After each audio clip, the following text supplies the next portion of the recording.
그럼 이 부분 잘 기억하셔야 돼요. 우리가 이 주기도문을 아주 단순하게 보면 우리가 우리에게 죄 지은 자를 사하여 준 것 같이 우리의 죄를 사하여 주십시오. 이 구문이 조건부가 된다는 거죠. 주기도문 강의 요약, 설교 요약을 시작하겠습니다. 우리가 우리에게 죄 지은 자를 사하여 준 것 같이 우리의 죄를 사하여 주옵소서라는 기도문을 가지고 함께 나눴죠. 2주에 걸쳐서 설교를 하기로 했어요.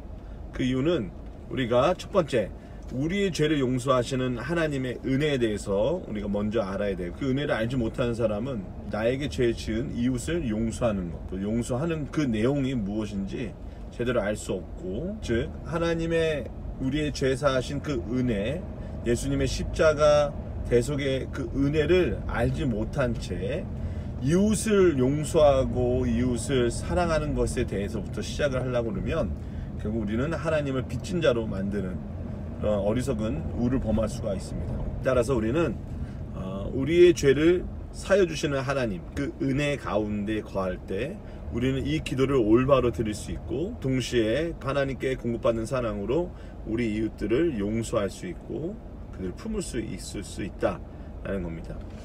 그래서 오늘 먼저는 하나님이 우리를 사랑하시고 우리의 죄를 용서하신 그 은혜를 우리가 잘 알아야 되겠죠. 자, 하나님께 대해서 우리가 지은 죄가 무엇입니까?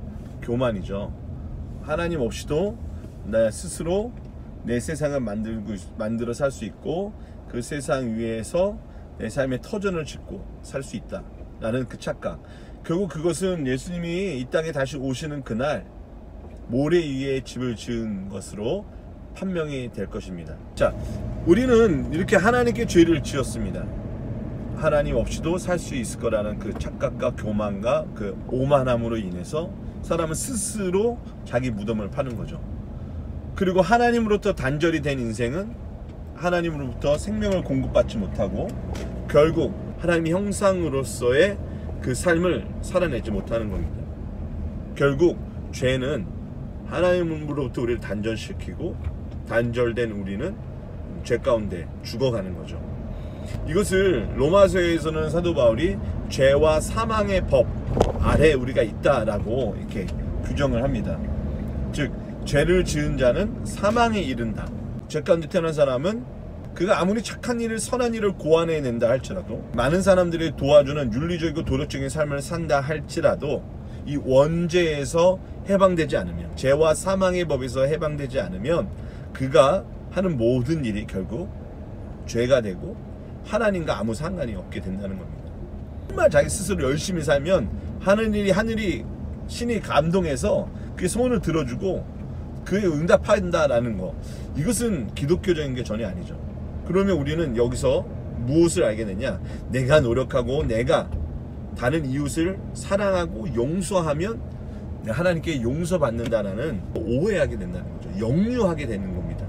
다시 설명할게요. 자, 여러분 이 부분 잘 기억하셔야 돼요. 우리가 이 주기도문을 아주 단순하게 보면 우리가 우리에게 죄 지은 자를 사하여 준 것 같이 우리의 죄를 사하여 주십시오.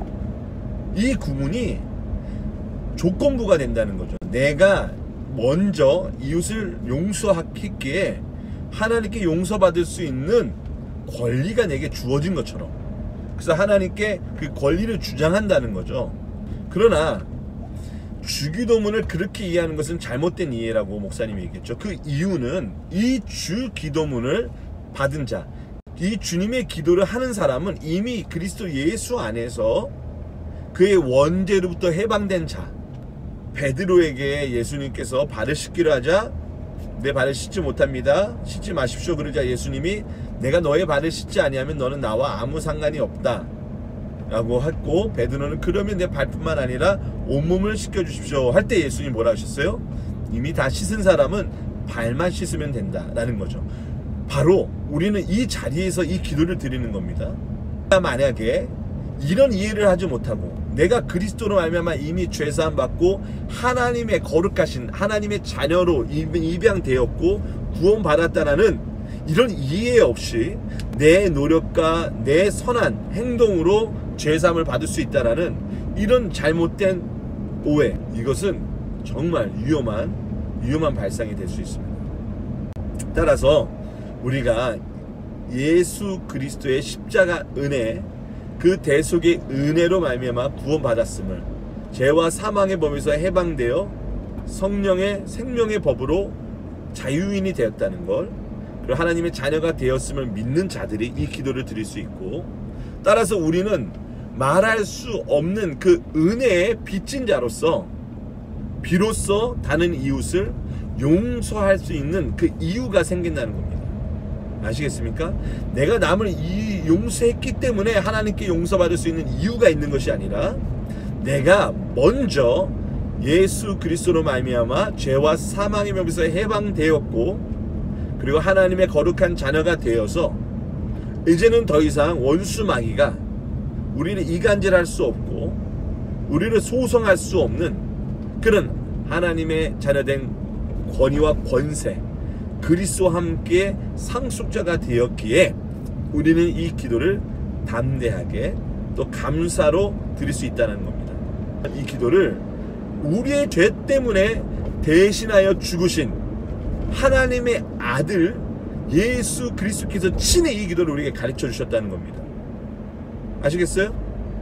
이 기도를 만약에 세례 요한이나 다른 제자들이 우리의 죄를 용서해 주십시오 라고 하나님께 기도해라 라고 가르쳐 줬다면, 그들 역시 또 다른 중보자가 필요한 연약한 인간이기에 우리는 이 기도를 확신 가운데 드릴 수가 없다는 겁니다.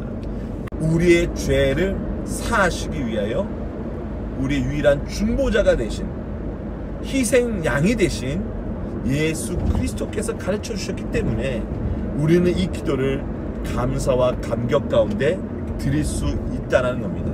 사랑하는 우리 중고등부 친구 여러분, 예수 그리스도께서 친히 자기 자리를 우리에게 내어주셨고 우리가 가야 할 그 사망의 자리에 대신 가주셨다는 것, 우리는 이 자리에서 하나님을 비로소 아버지라 부를 수 있고 예수 그리스도의 이름을 가지고 하나님 앞에 담대히 이 기도를 구할 수 있다는 겁니다. 자, 오늘 여기까지 하도록 하겠습니다. 명절 마무리 지으시고 주일에 뵙겠습니다. 샬롬.